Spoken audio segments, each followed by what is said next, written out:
চলুন আজ আমরা জিদ্দ কৃষ্ণমূর্তির দর্শনের একেবারে গভীরে ডুব দিই। আচ্ছা, মানুষের জীবন এত সংঘাত কেন? আমাদের মনটা আসলে কাজ করে কিভাবে? কৃষ্ণমূর্তির দেখানো পথ ধরে চলুন এই প্রশ্নগুলোর উত্তর খোঁজা যাক। সম্পূর্ণ সংঘাতমুক্ত একটা জীবন ভাবা যায়? কৃষ্ণমূর্তি ঠিক এই প্রশ্নটাই করেছিলেন, আর এটাই কিন্তু আমাদের আজকের আলোচনার একেবারে কেন্দ্রবিন্দুতে। এটা শুধু একটা সাধারণ প্রশ্ন নয়, বরং একটা গভীর অনুসন্ধানের দরজা খুলে দেয়।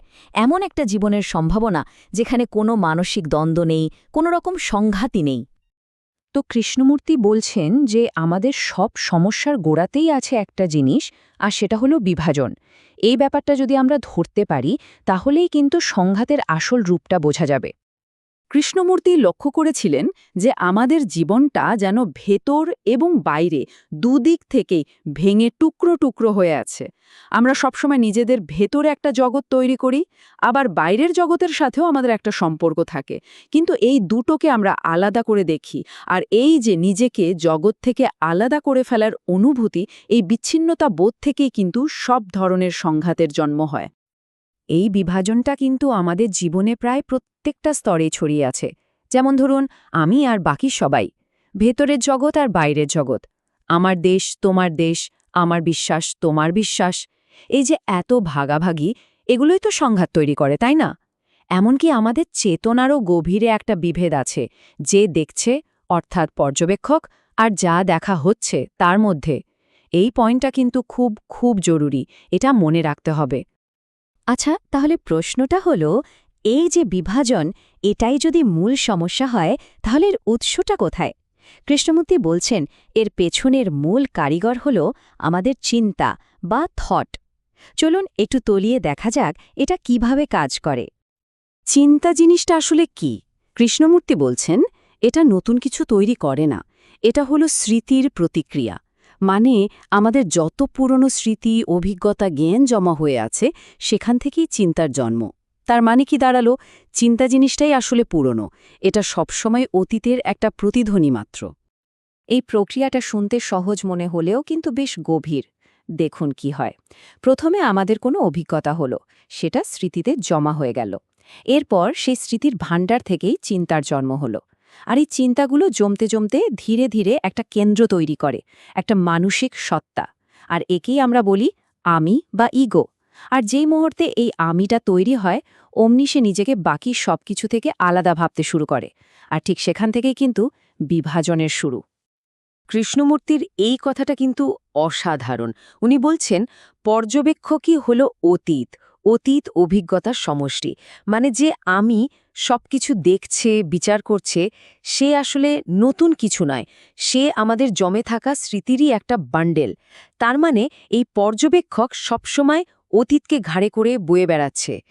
তো এই যে চিন্তা থেকে তৈরি হওয়া আমি বা ইগো, এটা আমাদের জীবনে কি কি সমস্যা তৈরি করে?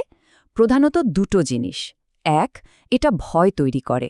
আর দুই, এটা মানুষের সাথে আমাদের সত্যিকারের সম্পর্ক গড়ে তুলতে দেয় না। এখানে সময়ের দুটা ধারণাকে বুঝতে হবে। একটা হলো ঘড়ির সময়, মানে ক্যালেন্ডারের সময়। এটা আমাদের অ্যাপয়েন্টমেন্ট রাখতে বা দৈনন্দিন কাজে লাগে, এটা খুব দরকারি। কিন্তু আরেকটা সময় আছে যেটা আমাদের চিন্তা তৈরি করে, মনস্তাত্ত্বিক সময়। এই মানসিক সময় কিন্তু আমিকে ভবিষ্যতের দিকে ঠেলে দেয় আর ভাবতে বাধ্য করে কি হবে যদি এমন হয়। আর এখান থেকেই জন্ম নেয় ভয় আর আশা। আর এর ফল কি হয়? আমরা বর্তমানে বাঁচতেই পারি না, অথচ বর্তমানই কিন্তু একমাত্র সত্যি। আমাদের মনটা হয় অতীতের দুঃখে পড়ে থাকে, নয়তো ভবিষ্যতের ভয়ে ছোটাছুটি করে। এই যে অতীত আর ভবিষ্যতের মধ্যে একটা দোলনা, এটাই আমাদের ভেতরের সংঘাতটাকে সবসময় বাঁচিয়ে রাখে। সম্পর্কের ক্ষেত্রেও একই ঘটনা ঘটে। চিন্তা কি করে? অন্যদের এবং নিজেদের একটা ছবি বা ইমেজ তৈরি করে ফেলে। ফলে আমরা আসলে মানুষটার সাথে সরাসরি সংযোগ স্থাপন করি না, আমরা সংযোগ করি তার সম্পর্কে আমাদের মাথায় তৈরি হওয়া ছবিটার সাথে। এটাও কিন্তু এক ধরনের বিভাজন, আর এখান থেকেও সংঘাত তৈরি হয়। বেশ, এতক্ষণ তো আমরা সমস্যাটা আর তার কারণগুলো নিয়ে কথা বললাম। তাহলে এখন প্রশ্ন হলো, এর থেকে বেরোনোর উপায় কি? চলুন এবার আমরা কৃষ্ণমূর্তির দেখানো সমাধানের দিকে যাই। চিন্তার এই জাল থেকে বের হওয়ার এক, বলতে পারেন, বৈপ্লবিক পথ। তাহলে আসল প্রশ্নটা হলো, এই যে অতীতের চশমা, এই বিকৃতি ছাড়া জগৎকে আর নিজেকে দেখা কি আদৌ সম্ভব? কিভাবে কোনো ফিল্টার ছাড়া, কোনো রকমের পূর্বধারণা ছাড়া বাস্তবতাকে ঠিক যেমন আছে তেমনভাবে দেখা যায়? আর এখানেই কৃষ্ণমূর্তির মূল কথাটা লুকিয়ে আছে।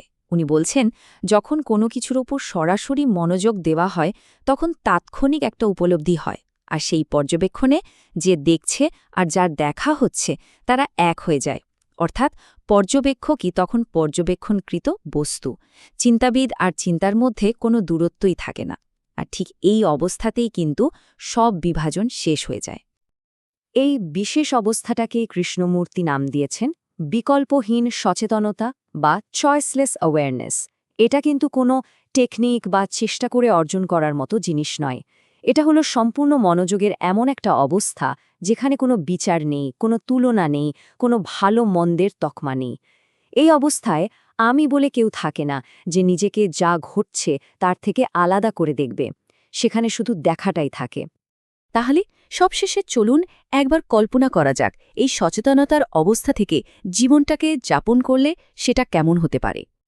যখন মন একদম স্থির থাকে, পরিচিত চিন্তাভাবনার জগৎ থেকে মুক্ত থাকে, তখন সম্পূর্ণ ভিন্ন একটা গুণের জন্ম হয়। কৃষ্ণমূর্তি একেই বলেছেন প্রজ্ঞা বা ইন্টেলিজেন্স। এই প্রজ্ঞা কিন্তু চিন্তা বা স্মৃতি থেকে আসে না। এটা হলো একটা সম্পূর্ণ নতুন আর জীবন্ত উপলব্ধি, যা শুধুমাত্র একটা স্থির আর শান্ত মনেই সম্ভব। একইভাবে সত্যিকারের শৃঙ্খলা বা অর্ডার জোর করে চাপিয়ে দেওয়া যায় না। এটা কোনো নিয়ম বা অনুশাসনের ফল নয়। যখন মনের ভেতরের সব বিভাজন আর সংঘাত থেমে যায়, তখন যে একটা স্বাভাবিক সম্প্রীতি ফুটে ওঠে, সেটাই হলো আসল শৃঙ্খলা। আর কৃষ্ণমূর্তির মতে এই সম্পূর্ণ শৃঙ্খলাই হলো আসল মঙ্গল বা গুডনেস। তাহলে সব মিলিয়ে আমরা দুটো ভিন্ন জীবনের ছবি দেখতে পাচ্ছি।